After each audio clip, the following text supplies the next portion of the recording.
all of these different topics, you can go to our website, again, hijrah.org, to go ahead and register for that program, inshallah. The program will be starting July 18th, inshallah. So July 18th, the program will be starting.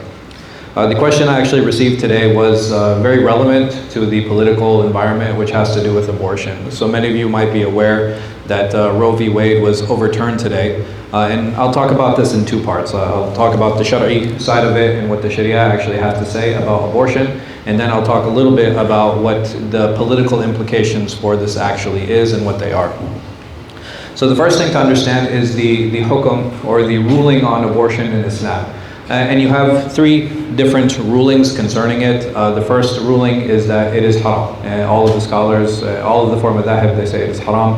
You have individuals between the four madhahib, whether you're Hanafi, Shafi, Maliki, or Hanbali, individual scholars within these madhahib who say that it is haram. But you will find amongst the Hanafis and the Shafis, the vast majority of them, they say that it is permissible as long as it is before 120 days. And then you have a good number of the Malikis and the Hanbalis who also say that as long as it is before 120 days, it is also permissible to have termination or to terminate the pregnancy. This mas'ala, or this issue, you can go back to the different fiqh books, and it's called ijhad al-janeen, or isqat al-janeen, or actually terminating the pregnancy or aborting the child. And like I said, there is a difference of opinion on this issue. Why is that? Why is there a difference of opinion? A lot of it revolves around the hadith of Ibn Mas'ud, where he radiallahu anh, he said that the life, it is takawwan in 4 stages, right? So there are 4 stages to the coming together of the fetus. So, and then it says like, and in the end it says, ثُمَّ نَفَخَ فِيهِ رُوحٌ. Yani in the last stage of it is the ruh, is when the spirit is actually blown into the child. So when you add up all of these days, right? Yani ثُمَّ في بطن أمه 40 يوما, and then it keeps going like this, right? So you have stages to the development of the fetus, and in this last stage, which is the last of those 40 days, so you're talking about 3 sets of 40. So in the first, there's takween, where they actually meet. The second is where there's the formation, and the third stage is when the ruh, or the spirit, is actually blown into the child. This is where you find a vast majority of scholars put the 120-day guideline. So 120 days is approximately 16 to 17 weeks. Before that, many scholars would actually find it permissible they would find it permissible to terminate the pregnancy at that point. There are some scholars within this, Ibn Rajab very famously being one of them, who say that this hadith actually talks about all of these stages happen within 40 days.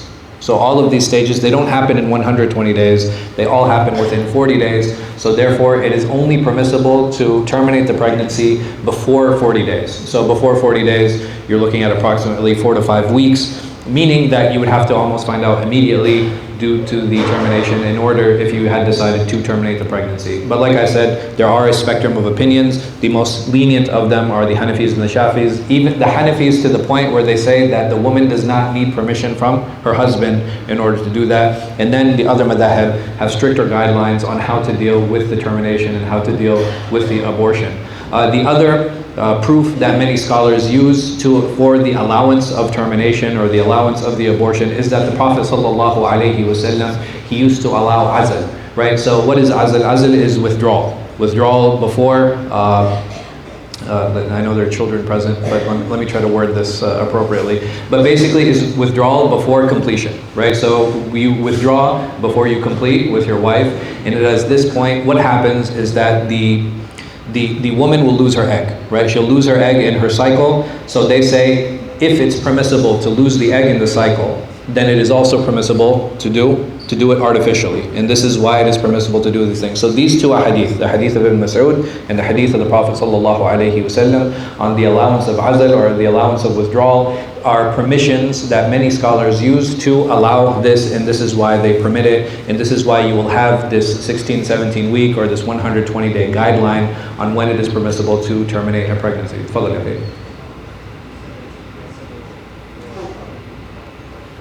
You're going to have to raise your voice just a little bit. Yeah. Now, the reasoning why you perform Mm-hmm. is there a limitation on when or why you can do it? Oh, okay. So yeah. So why can you terminate a pregnancy? It's open choice, right? So there's if now let me put it very clearly. If the mother is at harm, even after 120 days, it doesn't matter. Okay. So even if it's a late-term pregnancy, but there is harm to the life of the mother, then the life of the mother is always given preference. The life of the mother in all of these situations is always given preference, and it is the child that is to be terminated in that situation. But before 120 days, you have a choice, right? So basically, you have a choice. It was an unplanned pregnancy. The situation is not such where the couple was ready to have that child. And I know that a lot of people feel like, okay, well, is that not fair? Most couples who are in that situation, they're ready to have a child, right? They're ready to have a child. It is usually a small minority of people who are in that, who actually are looking to terminate their pregnancies. It's not a widespread phenomenon that we look and we say, oh, you know, everybody just wants to get their, obviously we're all here, right? So it's not like a majority of people are looking to have their children terminated. So it is there, and the idea is that there are situations that do arise that where it becomes problematic, which is why the parents decide not to continue with the pregnancy. Yes? Why were rules made along Sure. abortion in practice? Sure. So one of the earliest ones I could find was Imam Ghazali, who had actually spoken about this. He died 505, so you're talking about 900 years ago. So it's not, these are things that were done. Azl was practiced during the time of the Prophet ﷺ. So you do have precedence for a lot of these rulings, which is why you have a lot of these discussions that are happening, and they happen very early in Islam. I was surprised myself when I was looking into it. This is not a modern discussion, right? This is a very historical discussion. Even the classical books, you know, you go Muwahib al-Jalil, Ibn Humam, like these are all classical scholars who have spoken about a lot of these issues. This is not something that they started talking about yesterday. Right, this is something, again, these rulings are 900 plus years old, some of them newer, some of them later, but it's very important, you know, to keep our tradition in mind and to show how robust the Islamic tradition is and how advanced Islamic thought actually was before before even modern medicine was founded. And why are the reasons there? Even Allah subhanahu wa ta'ala, He encouraged the Muslims to explore, He encouraged the Muslims to ask questions, He encouraged them to do all these things. But at the end of the day, like these are decisions that families have to make, right? These are decisions that families have to make.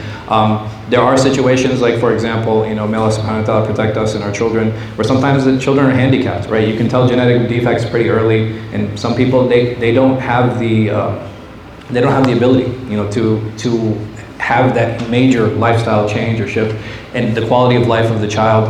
And there's no right or wrong answer, right? There are people who are like, no, I don't care. You know, I want to preserve the right of the child, and I want to take care of this child regardless of what the outcome is, and that's great. May Allah subhanahu wa ta'ala bless and increase you. And there are some people who are like, you know what, I don't think I can do it. I don't think it's fair to the child. And you know what? May Allah subhanahu wa ta'ala bless you and increase you. There's no right or wrong answer here. There isn't. The idea for me is to say that these are the choices that are there. I'm not here to make a decision on behalf of anyone. The decisions are individual decisions that need to be made, and it has to be done through istikhara. As far as the political ramifications are concerned, what Roe v. Wade essentially is, it's saying that this is not a federal issue. So here in the United States, we have 3 levels of government, right? We have federal, which covers all of the United States. Then we have the state governments, and then we have the localities. Usually the federal government guidelines are supposed to be the loosest, and then the state guidelines get a little bit tighter, and then local guidelines get even tighter. What Roe v. Wade is saying is that this is not a federal issue. This is not something that the national government should decide for the people. This is something that should go back to the states. So what has happened now is that once this passes, you will have 13 states, and Virginia is not from them, by the way. Virginia allowed abortion even before, up until 25 weeks. So this wouldn't even affect Muslims, honestly. But even after 25 weeks, they allow it, again, if it's for complications. And all states allow that. If there are complications, they're not going to say, oh no, absolutely we have to do this. But there are 13 states, most of them southern states, who are going to basically make it illegal up to 30 days. So they'll allow 1 month, or they'll allow, you know, within that timeline, they'll allow the abortions. Even some of those states, they don't have abortion clinics today, right? There'll be like 1 or 2 in each of those states. So how does this practically affect us as Muslims? It doesn't really affect us too much, very honestly.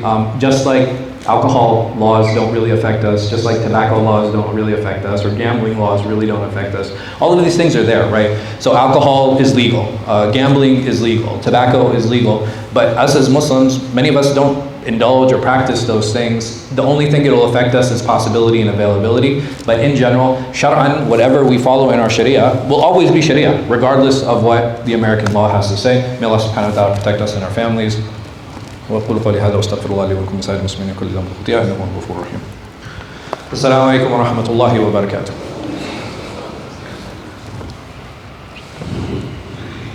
الله أكبر الله أكبر الله أكبر الله أكبر. أشهد أن لا إله إلا الله. أشهد أن لا إله إلا الله. أشهد أن محمدًا رسول الله. أشهد أن